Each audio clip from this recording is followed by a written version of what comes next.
अस्सलाम वालेकुम। Bad news नाल बीवर आ चुका। ये देखो, रजब भट्ट यूके में जा रहा है। ना कोई दोस्त, ना कोई बीबी, ना कोई मतलब घर वाले साथ।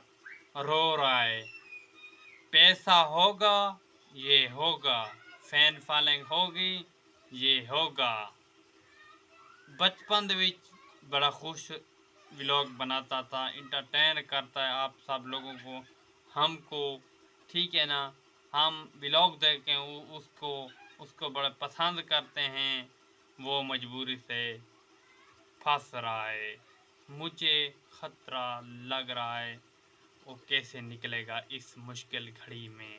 आपने लाजमी राय देनी है तो कमेंट दे धाड़ पहाड़ा लिखकर कमेंट लिखकर राय देनी है।